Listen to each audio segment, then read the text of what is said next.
Hello everyone, I'm Brian from the Gila Monsters, and I'm here to talk about my first initial thoughts and impressions about Hyper Light Drifter, which is just released yesterday.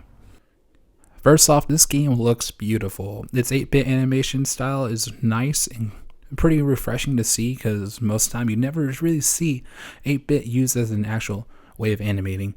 The other part is that they use gradients when coloring, and it makes things a whole lot more vibrant and pop a lot better. My other favorite thing about this game is really just the setting in which it takes place in. From what I gather, it looks like some sort of post-apocalyptic land where there was once this huge battle, war, or something, and then you're just told through some vague events that, I guess, an explosion happened, and then all you gotta know is bodies are everywhere.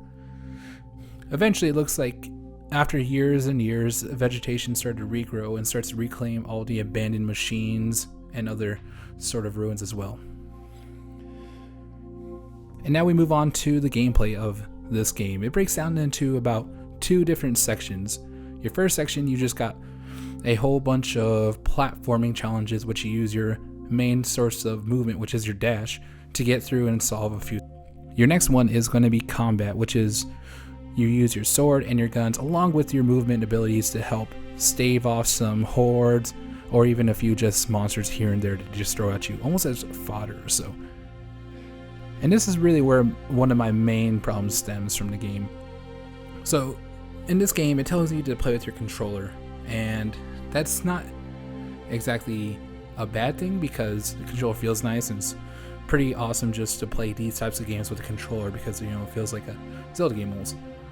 Sometimes the controls feel a little bit loose because you're using the joystick to move around, and you won't experience a whole lot, but for one reason that I mainly had a problem with it was fine with this one boss, where his attack patterns were really precise and I wanted to use really precise dodging motions, but the controller just kept thinking, or the game kept thinking I was just going in like diagonal areas, so literally I would dash in front of harm's way. And I guess my other qualms about this game would have to be about how the interface is, necessarily just how you interact with the world.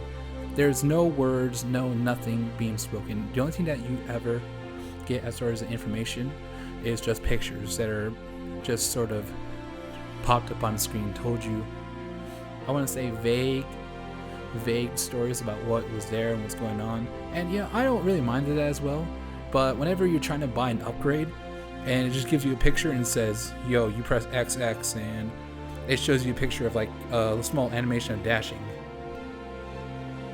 And it's not too entirely bad. Only problem is that it doesn't really give you a whole lot more information than that. I had to play around with it for a while to figure out that it's not just a straight double dash. It's just a continuous dash that you do via correctly timed button presses. In spite of all of this, I'm about halfway through the game, and I still think the game is actually very good. The other qualm I have is just music. I mean, it's really atmospheric, but I guess it is for this game, it works. That's not too entirely bad. So far, I really plan to put all of it into there, and right now, I think it's $17 well worth spent, just because you get 10% off of it on Steam right now. If you have any questions, just leave a comment, and I'll see you in the next one. Thank you, and goodbye.